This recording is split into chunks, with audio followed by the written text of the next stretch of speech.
What's going on, everybody? Welcome to another episode of Pod Scum. I am, of course, your host, your bastard of ceremonies, Reckless Rexx Ruger. That's the Freddie Mercury puppet. This is the place where all the cool kids come to chop it up with your boy, Rexx Ruger, a.k.a. Diamond David Lee Roth. Our guest is here. We're getting down to it ASAP because that's the way we do it here. That's the way we do it, Audie, right? That's right. We get down to the brass tacks. And listen, man, always an honor to have you on here, man, and get a chance to chop it up with you, man. And first of all, how is everything? Everything's great, man. Just got back from doing a couple shows, and I went up to Washington to see my son and my granddaughters. It was pretty nice. We lost your camera there. I'm hearing you. And Audie has left the building. He will be back un momento. Audie Desbrow, of course, the man behind the drum kit for the legendary, there he is, the legendary great white man. And first of all, man, you guys in the last couple of years have gone through some singers, man. What does a guy like Brett bring, who is obviously like a young guy? I mean, has he kind of reinvigorated the band? Oh, absolutely, yeah. I mean, he's a young kid. He's 27 years old. He's been a fan of ours for, not a whole long time because he's a lot younger than us. But I get a kick out of it. He goes, I grew up listening to these guys. And then we're talking to the crowd, and I just started giggling. But, yeah, I mean, the guy, he's into rock. He's raw. He's a young kid. He's hungry. He's just great. He does a good job on our songs. Yeah, and obviously this year we of course we lost the original singer Jack Russell, rest in peace. The original lead singer, who before he passed away did get a chance to write his memoir, which I have not read yet. Is that something that because there's time and history with you guys that you peruse the book at all? I have not. I haven't heard anybody who's read it or anything, but we did do a lot of great things in our heyday. No doubt. He was hands down the best singer, untouchable back in the 80s. I was proud to be playing behind him. And yeah, it's just a shame that he left so early, 63. That's young. That's young. Yeah. Now, I don't know, when we chopped it up the first time, I don't know how far back, I dove into like your origins in music, but was there a specific album or an artist or a song that really lit the fire for you to want to do music? Oh, well, that goes way back when I was a kid. I mean, back when I was a kid, it was the Beatles and Ringo Starr. And, I was such a Beatle fan. My mother turned me on to 4 of her Beatle records after John Lennon made the statement they were just as popular as Jesus Christ. And she goes, here, I don't want these albums. You can have them. It was funny, though, because she gave them to me. Instead of throwing them in the trash. But yeah, I mean, I was a big fan of Ringo Starr. I mean, I saw that movie Help like about 56 times. Yeah. With my next door neighbor, we'd go to the matinee and just stay in there all day long. I don't know why. I just kept watching it over and over. And I thought it was the greatest thing ever, Yeah, it was. And now you guys, man, still, even this far into your career, and it's got to be 40 plus years, right? Yeah, I mean, I joined the band. I joined the band at the end of '84. Yeah, and the band was started up, I think, '82. Yeah. So this is your 40th year, then. Yeah. Crazy. Think about that. And still, I look at you guys' website, and you guys are still out there on the road, man. As you get older, obviously it is a nomadic existence, being out on the road or whatever, being away from your creature comforts. Do you still love that part of the business, the being out on the road that much? I love performing. I love being on stage and playing, our 90-minute set. It's all the other hours.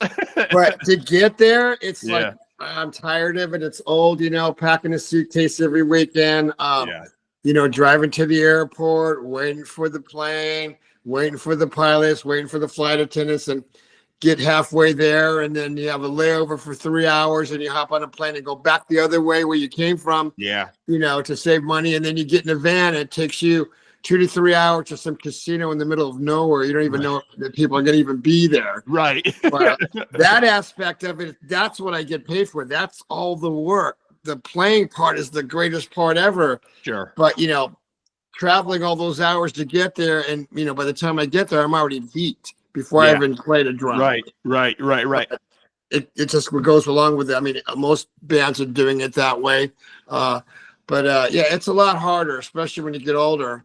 But it is a testimony to you guys' longevity, though, because, the last time you guys swung through our neck of the woods, you, of course, left me tickets, which I appreciated. My granddaughter absolutely loved the fucking experience, man. I have to be grandfather of the decade, man, because nobody was bringing me to a concert at 5 or 6 years old. Nobody.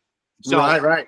So I am grandfather numero uno, man, for doing shit like that. I mean, come on, man. I mean, I wish my parents didn't even take me to a concert that young, I mean, but still, still a packed house, man, and still everybody singing every word to every song. So it's got to still be pretty gratifying. Oh, it's absolutely. Yeah. It's funny though, because I look over the back line when I'm back there right before we're getting ready to go on. I'm just, checking out the crowd and stuff. I'm like going, God, they're like a lot of gray hair people and bald headed guys. I go, we're old. Yeah. But then again, thanks to Brett, he's brought in a whole new genre of kids, that they're all into him. Yeah. He's on fire right now. He goes out and meets all the people after the shows, and we just let him do his thing, because he's put a great fire under our asses, as far as going and doing it again. So it's a lot of fun, that he can handle it, and he's young and he can take the grueling traveling. Absolutely. Yeah.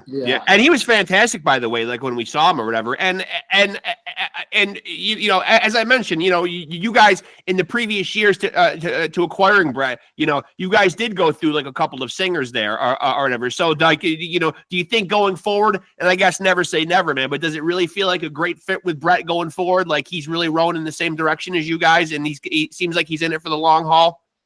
Absolutely. Yeah, absolutely. Yeah. We definitely feel that way. I mean, he has other projects. He has this other side band that he's formed years ago. Yeah. That he plays whenever we're not playing, which is not that often because we're pretty busy. Yeah. But I mean, he's a great fit and he's totally into it. And I think we finally found the guy. What was the blues factor though, man? Because you were one of the few bands back in the 80s. And there weren't a lot, and I hate to use the term hair metal or 80s metal or whatever. It was just great rock and roll bands back then. But for lack of a better term, bands that were around in the 80s, though, were not really infusing. And if they were, it was much more subtle than you and a couple other bands. But you guys were really infusing a lot of blues. I mean, certainly the piano was certainly involved in, and there was certainly a bluesy aesthetic to it. Who brings that into the fold? Are you guys all blues fans? Was somebody in the band predominantly more into the blues? Absolutely. Mark Kendall was probably more into the blues than everybody. I mean, we all were pretty much, but he's very much into Johnny Winters and ZZ Top and actually older blues, black artists back in the day that Zeppelin borrowed from.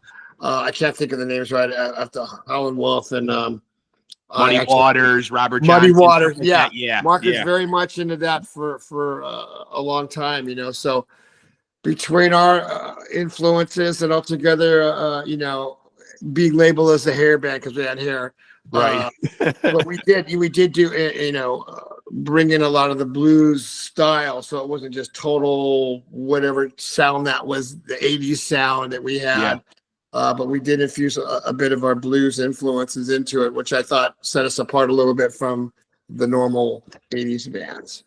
And if you can remember like those early albums, man, and obviously they're landmark, seminal albums, I mean, like from that time period. Do you remember what the creative process like, if you can go back in time, I mean, was everybody kind of collaborating? Was someone kind of coming in with the lion's share of the ideas? I'm talking about those, those early albums, that spawned all those great songs that were all over MTV and. Sure. I mean, the first album I did with the band was Shot in the Dark. They did that one album, the black one. Second was Shot in the Dark, which I was involved. That's when I first got in the band. Back then, actually, when we were in pre-production, we had Don Dawkin come and kind of help with arrangements on some of our songs. Oh, okay. We gave him a lot of our demos, and he picked the ones he thought would be good for the record. And then he helped rearrange stuff like, Rock Me. Well, that was after the fact. But we had been messing with that song before we actually did the Shot in the Dark. Shot in the Dark obviously had Face the Day. Yep. And oh god, somebody's knocking at my door. Anyways, yeah, I lost my train of thought. Well, you were talking about those early albums and Yeah, creating the early them. albums, the writing process. Yeah, we had Don Dokken come in and kind of help out with arrangements and stuff. And me being very green at the time as far as being in a recording band, Yeah. he helped me explain to me a lot of things about like not giving it all up at once. You build your songs. You start off with quarter notes and maybe go to eighth notes or 16, and you do your fills, and it's like a journey, a song. It takes you places, but. We did a lot of stuff like that. Mark had a lot of ideas. Michael had a lot of ideas, and our manager at the time, Alan Niven, had a lot of ideas. The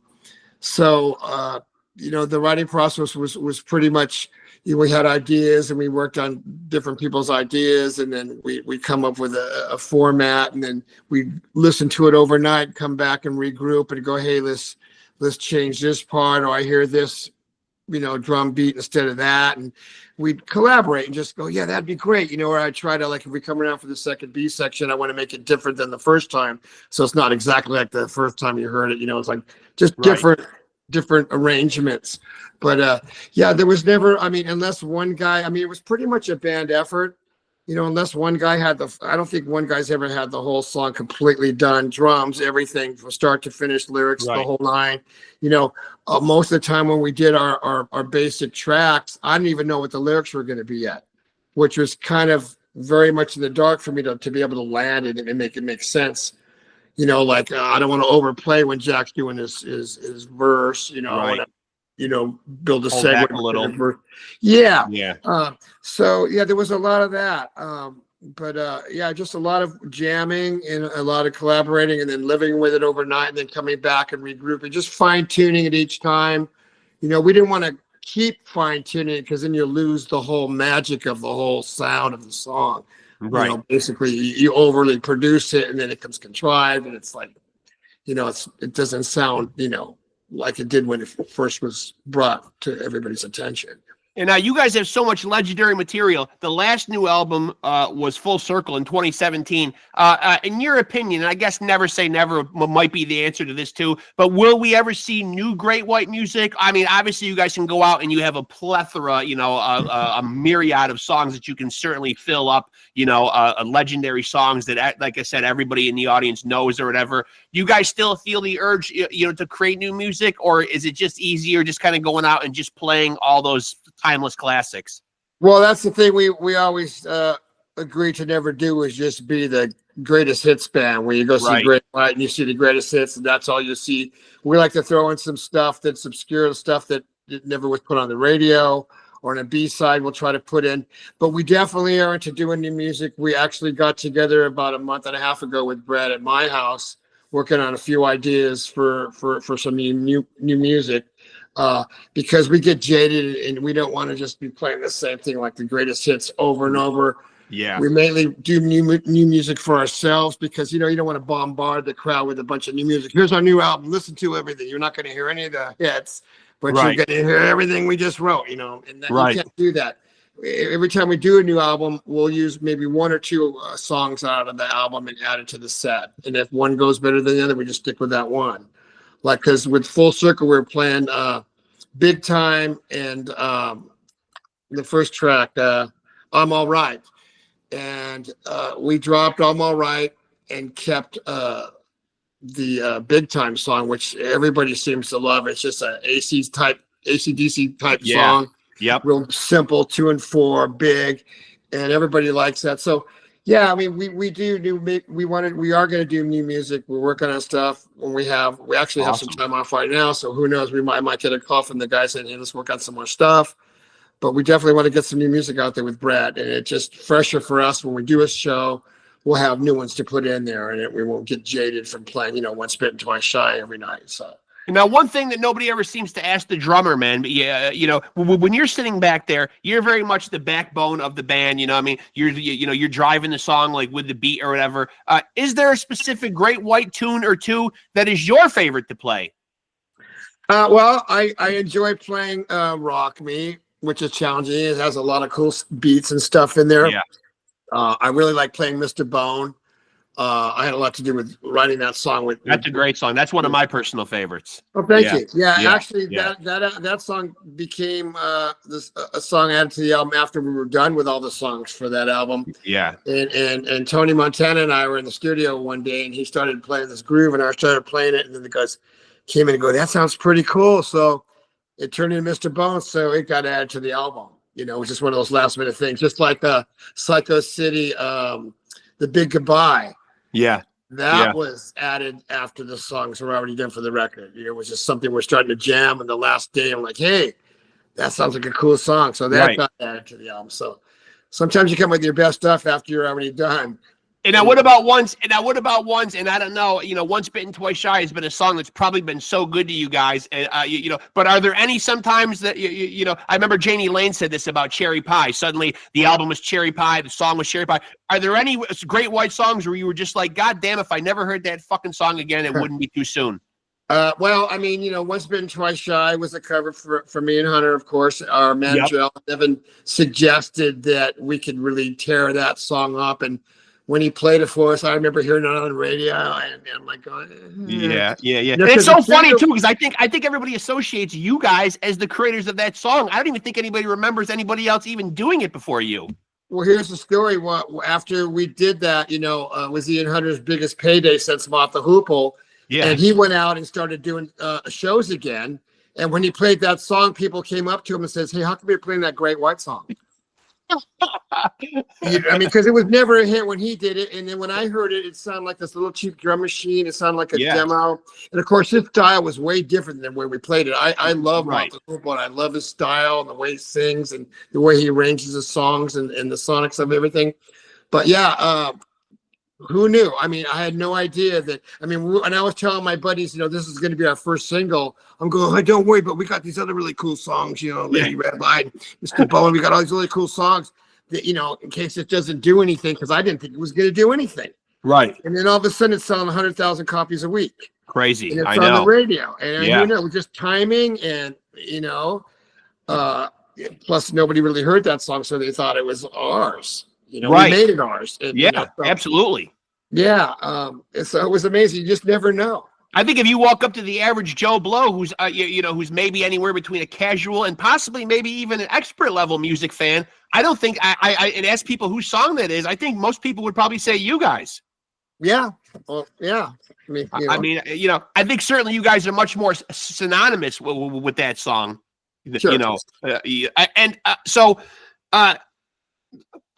A lot of the other bands in that era, and I don't want to disparage anybody, man, but there have been bands that have been criticized for still not having the same chops that they did years ago, and still, troping out on the stage. And obviously, I just saw you guys a couple of years ago, man. Everything seems authentic about your show or whatever. And me not being a musician, I just hear secondhand information about, people using backing tracks and this and that to beef up the sound or whatever. And still, I think sometimes those are lazy comparisons, because I defy anybody to be able to do what they could 40 years ago the exact same way. But still, that being said, though, I don't want to criticize any bands, but are there other bands out there amongst your contemporaries that you look around and say, wow, I'm proud of those guys. They're still doing it at a fucking high level?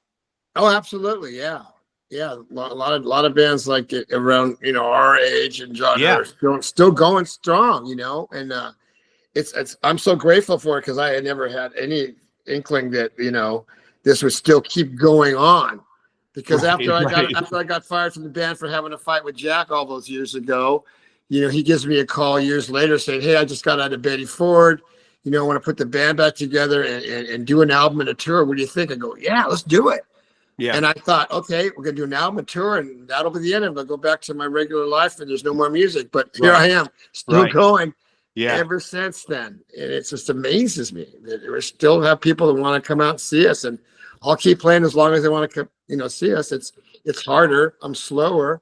But, it's funny. You mentioned backing tracks and stuff. We did this one show, and these people at the show actually went and wanted their money back for the T-shirts, because they said that they thought Brett was playing to tracks, that he was lip syncing the whole show, that nobody can sound that good live. Yeah, so that was the greatest compliment. That's a compliment. Yeah. But he uses that as his little introduction to one of the songs. it tells people that what happened that time, and everybody's going, ooh, you know. Yeah. But you know, but there's a lot of bands, you know, that did have tracks like a keyboard, you know, fill in there. I mean, everybody's still playing. That's cool. But if you're blatantly like singing to the CD or faking it to the CD, trying to pull a Milli Vanilli. yeah, and who knows? You know, they could probably come back now and be accepted. They would, yeah. I've had that conversation with other people on here. Like nowadays, people wouldn't bat an eyelash if Milli Vanilli was happening right now in 2024.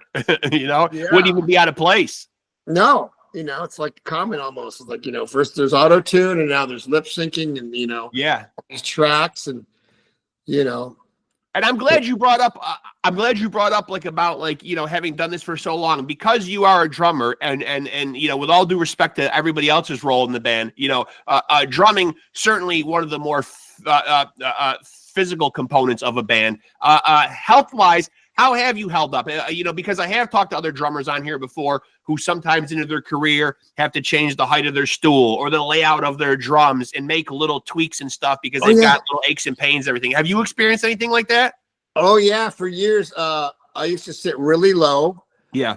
Where my knees were like way up high, like almost hitting me in the chin, but not that far, but sitting really low, and my cymbals were really high. And for years I'd have to reach really high from sitting low. So I got bursitis in my shoulder. One morning on tour, I woke up, I couldn't even move my arm like this. It felt like it was hanging out of the socket. And it was the worst experience I ever had. And had problems with that for a long time. And then I decided to raise my seat a little bit, lower the cymbals. It's a whole different movement. So that completely went away.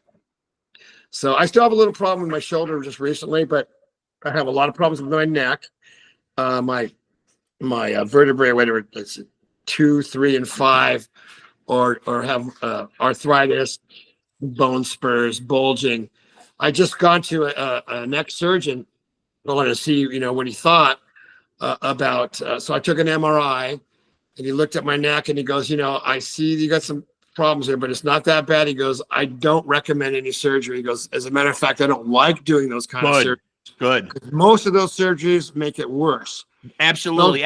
I can say from working in the healthcare field and being a nurse myself, and having been injured in the field and had herniated disc operated on, I wouldn't advise it either. I wouldn't. Yeah. I'm not any better off after surgery. I'm not at all. Yeah. I've talked to a couple of guys, drummers that did do the surgery and they had success, but I just don't want to take that chance. It's a roll of the dice. It's a roll of the dice. I mean, look what happened to Phil Collins with his back surgery. He got the drop foot. He could no longer play. I know. Yeah. Crippled him. I'm like, man, I don't want, you know, end up like that. I'm not that bad off, you know. Yeah. But so I was glad to hear that. So he just told me to continue with my acupuncture, which helps me a lot with my neck. As far as that goes, but a lot of the problems I'm having with my shoulder now is connected and due to my neck, and causing migraine headaches, and it's just stuff that comes along with the age of you know. And so do you have like a pre-show like ritual as far as like stretching, warming up, anything like that? Like I know vocalists will warm up their vocal cords and stuff, man. But a lot of times, you know, you don't ask that question of other people who are out there banging on their instruments, though. You know what I mean? How they physically prepare. Yeah, I do some stretches and stuff. I actually got them from Bob Rock, you know, from Lita Ford. He had his little regimen that he does, and I just copy that every night. And it helps me loosen up the parts of your body, so you know you feel a little more limber. And then I'll do a couple of things on a practice pad just to warm up my hands, some rudiments and some stretching with my wrists. Just a real quick thing, nothing, you know, too detailed, but just something to just get the blood flowing before you go out there. Now, why do you think, and I remember you mentioning this the last time I had you on, why do you think it is, and I don't know, maybe you're not even able to put a finger on this, but you told me the last time that the reason that the tour package of Great White and Slaughter goes out all the time is because it's in high demand and the people love that combination. You know, is there a reason why, you know, that you can point your finger on it? Because obviously, the list of bands that are still out there doing it, and that you guys are probably, you know, familiar with, you know, these guys are your peers that you could play together with. And I know you do it on those cruises and stuff, like where there's more bands or whatever, but specifically Great White and Slaughter, that seems to be like a happy marriage with you guys going out all the time. And I'm wondering if you could put a finger on like why. I mean, I you know, next to you guys, I love Slaughter. Mark Slaughter, one of the greatest guys. One of my first interviews I actually did backstage with him at the Turning Stone Casino. I didn't even have the podcast yet. I was thinking about starting a channel, and I literally had given up on having the interview with him. Long story short, I was on the escalator coming up to pick up my tickets at Will Call, and all of a sudden he texts me back, "Hey, go to my merch guy. He'll walk you backstage, and I can give you a couple of minutes." The greatest guy ever. Yeah, he's very nice. The guys are really great to work with. You know, we're so used to doing it now. We've done I don't know how many shows over the years, but you know, my booking agent, you know, I always ask him, how come we're always playing with Slaughter? And he's the one that told me this, you know, like Jerry Maguire, like, you know, and but you know, I'm amazed as well that all these years doing this package with them together in a lot of casinos and festivals, and we're still selling and still selling out these places, that I can't get my finger behind it. But you know, the combination of the bands and the era at the same time, we all came out at around the same time, might have something to do with it. But yeah, it seems to work really well. But we also have like Queensryche, Vince Neil, Stephen Piercy, Vixen. We did have Kicks when we were all in the same booking agency. So a lot of times we'll get shows with all these different bands at times, or a few of the bands, but mainly out of the roster, we play a lot of shows with Slaughter, a lot of casinos. And they always request us to come back, especially the places that sold out. They'll call back next year. Hey, can we get these two bands again? So that's kind of been the thing.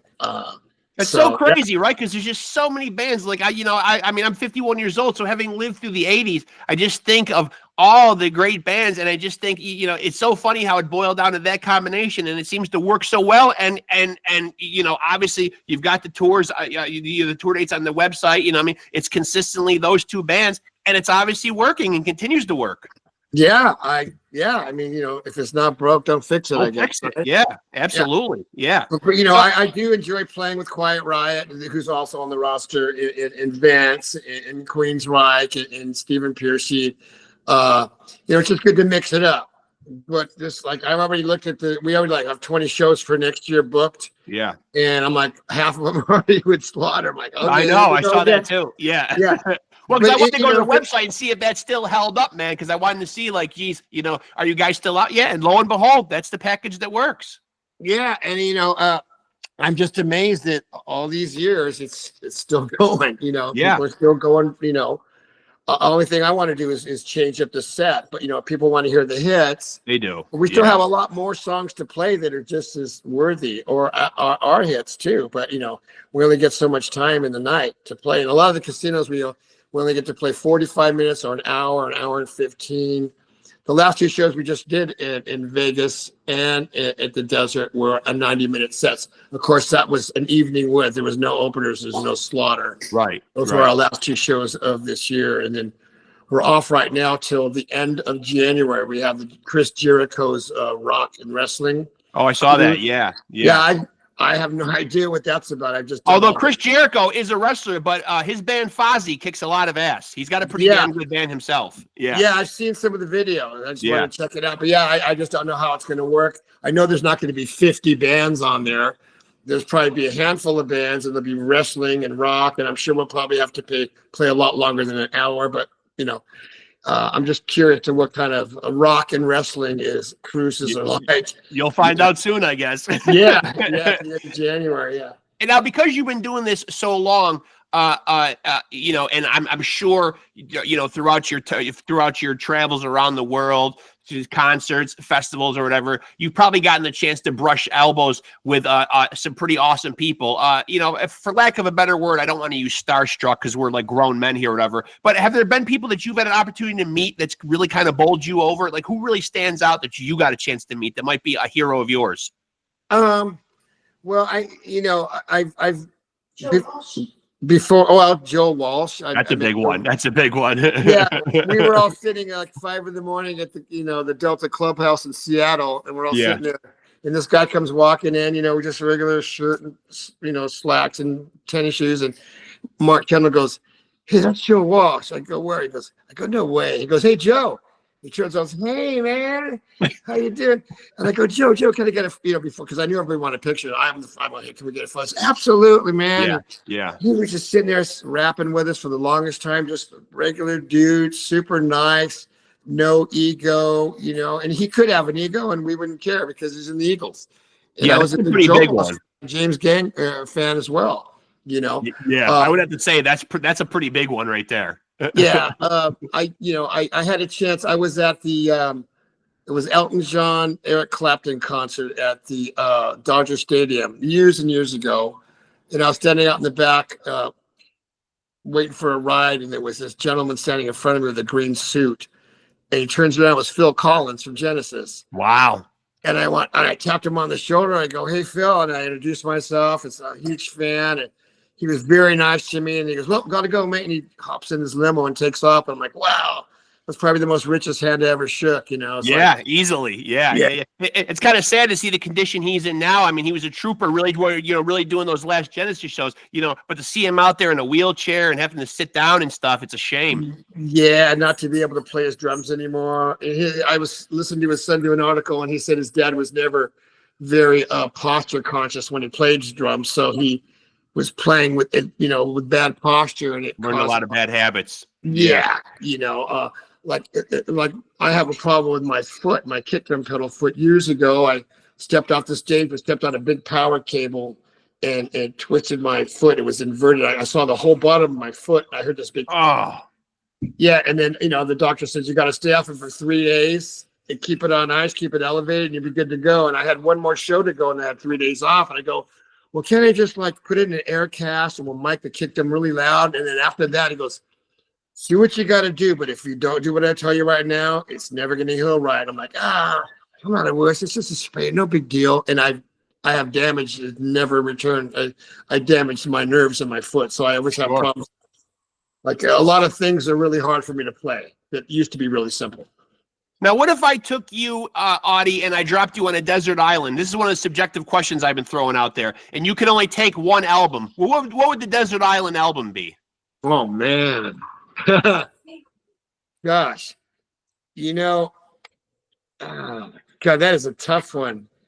I mean, there's so many. I mean, the obvious one for me would be the Abbey Road album by the Beatles. Sure. Yeah. And then between that and it really obscure would be Captain Beyond, the first record. Oh yeah. Yeah. Yeah, that album is just, to me, is just amazing. But Abbey Road has a lot of memory and a lot of history in it, and I think that would be a good one. I mean, there's so many. I mean, I can't. That's really, there's probably 20 more that I can say. It's just as right, equal. that you would think of once you're on the island. Yeah, once. Oh, I wish I would have brought that one. I'm curious though, man, because we do still see the Rolling Stones doing it at a high level, 80 years old or whatever, man. Do you ever put a stop date on playing music or think, geez, with the aches and pains and the travel and everything, I don't want to be doing this past, X date? Well, I mean, I'm just reading about Nico McBrain today, retiring from touring. Yeah, I saw that. And I heard a couple of weeks or a month prior to that he was having problems performing certain songs on their set. So I don't know if that has some reason why he just decided to retire from touring, but I guess, and this guy's 72. Yeah. I'm 67, and I already feel like I should have retired 5 years ago. I love what I do, but it's really painful now. It's your joints, your body. I get it. Sure. And when I get home and I haven't had any sleep, if we do 2 or 3 in a row, so I just come home just feeling like I just want to die. And it takes lots of days. And right when you feel almost normal, you got to get it back on the plane again and go. Right. I mean, if we had a tour bus, it'd be no problem. You get tons of rest, you eat the same time every night. When you fly, it's airport food, hotel food, casino food, coming at 2 a.m, coming at 6. I mean, it's just all messed up. Somebody my age, your clock being all that haywire, it makes it a lot harder on your body. I notice. Now this is the obligatory part of the holiday season where I get to be cool grandpa and let my granddaughter come on and say hi to you. Oh, hey, what's up? What's your name? Leyla. Layla? Layla, Like the yeah. song? Awesome. And That's a pretty name. Nice to meet you, Layla. And that's the one I brought to the concert. Oh, right on. Did you enjoy seeing the concert, Layla? Awesome. Well, maybe next time you can come again. That'd be great to see you again. You want to go next time? Yes. Well, I'll be looking forward to seeing you, Layla. Hey, I'll give you a pair of my drumsticks too when we're done with the show. That'd be nice. Yeah. Can you tell Audie what your favorite song is? What's your favorite song? Is it rock? Is it Rock Me or is it Once Bitten Twice Shy? Once Bitten Twice Shy. That's the one. All right. All right. Cool. Awesome. Well, we'll definitely be playing that. Yeah. And see, this is the time where I get to shine and be the hero once in a while, Audie, you know? Awesome. Yeah. I recently saw two of my granddaughters up in Dig Harbor, Washington, where my son lives this week. Yeah. Went up there. Yeah. And one of them's 23, one of them's 21, and the youngest one's 13, but she's in Japan with my son's ex-wife. So I didn't get to see the little one. Well, you know, man, anytime you're steamrolling through upstate New York, man, we will be there in full force, man, without a freaking doubt. The last time, the last time it was with Skid Row and Kip Winger opened that show. Yes. Yeah.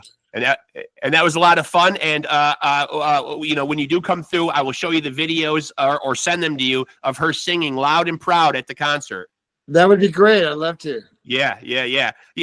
And listen, you know, I know it's a busy time of year for you, man. I'm glad you made some time to do this, man. I always love talking to you, man. We're in contact. I have your number or whatever. So, you know, the next time you're coming through upstate New York, man, you know, we'll be there for sure. I'll definitely hook you up, and we'll definitely keep in touch. And I'd definitely be happy to do any more interviews you'd like to do. Of course, man. Hey, always great talking to you, my friend.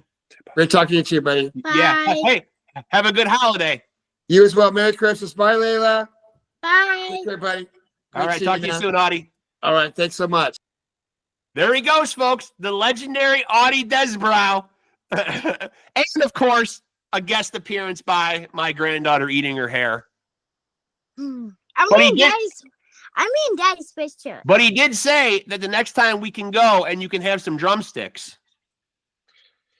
All right, I gotta go pick up the other grandbaby, so we're signing off. Okay, you guys sign off, and I will sign off on my end here. You guys can just hang up, and I'll do my thing, and then just give me a call later. All right. All right. Love you guys.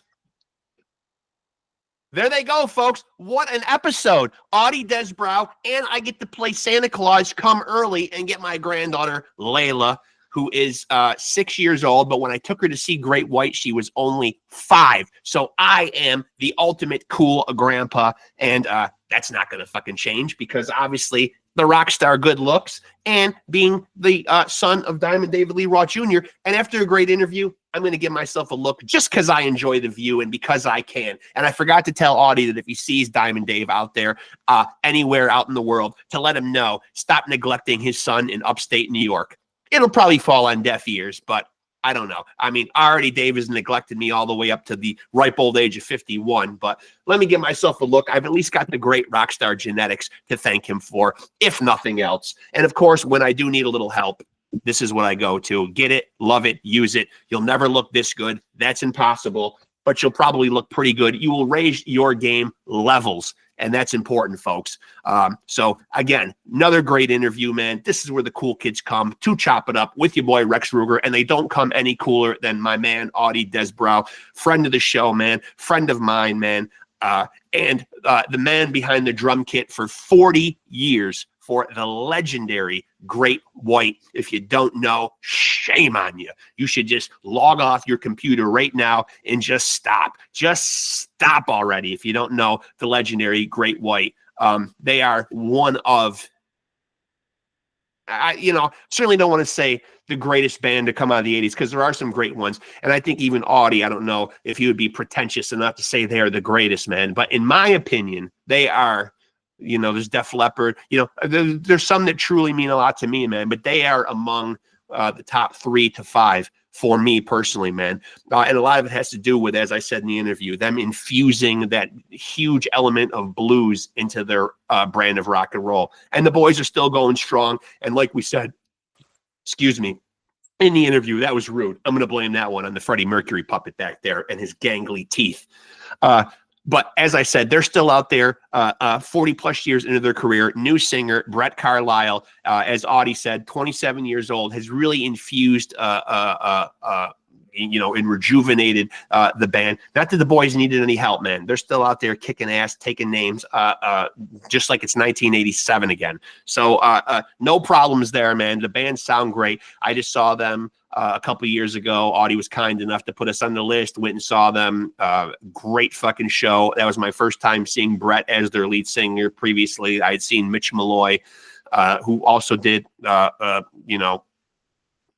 phenomenal job. But Brett is really a great fit, man. Really does the songs justice, man. And really has breathed like some new lifeblood into the boys, man. And they're out there hitting it. They are probably coming more than likely to a town near you. So you need to go out and see the mighty Great White live. Go to greatwhite.com or wherever the hell they are on the internet, man, and find a tour date near you, man. A casino, a fair, an arena, a cruise. They do it all. They're out there, man. The boys are still out there kicking ass, taking names, still playing all those legendary songs. Once Bitten, Twice Shy, Rock Me, Save All Your Love, Mr. Bone, all the fucking greats. They play them in concert, man. You will not be disappointed, man.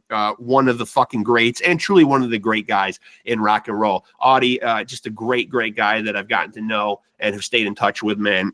Salt of the earth guy, man. Always enjoyed chopping it up with them. Hope you guys enjoyed that episode too. And make sure to like and follow PodScum on Facebook. That is a requirement. And also make sure to like, subscribe, and hit the notification bell to stay tapped in to the best conversations anywhere, bar none. And also a big shout out to a guest appearance by my granddaughter, Leyla, who was very shy and chewing on her hair, or my son's, her father's sweatshirt, full tie. Obviously very shy, man, but still a big moment for her. And I know she was very excited, man. As I said, I took her to the concert, man. She had a great time, man. She is a Great White fan. Don't let her shy, coy act on here fool you, man. When she gets in the car, it's a lot of fucking Great White, man. And it goes beyond just Once Bitten, Twice Shy. That's the song that hooked her. So that's why she names it as her favorite. It's the one that got its hooks in her first, but she knows them all. Trust me and believe that, man. So hopefully that was my little gift, Papa's little gift to her. So really hope she enjoyed at least get on here and say hi to Audie. And when they come through again, upstate New York, we will be there, man. And get to hang out a little bit in person, man. That'll be a special moment. So again, thanks, Audie Desbrow. And as I always say, when I end these things, remember to take it easy and keep it sleazy.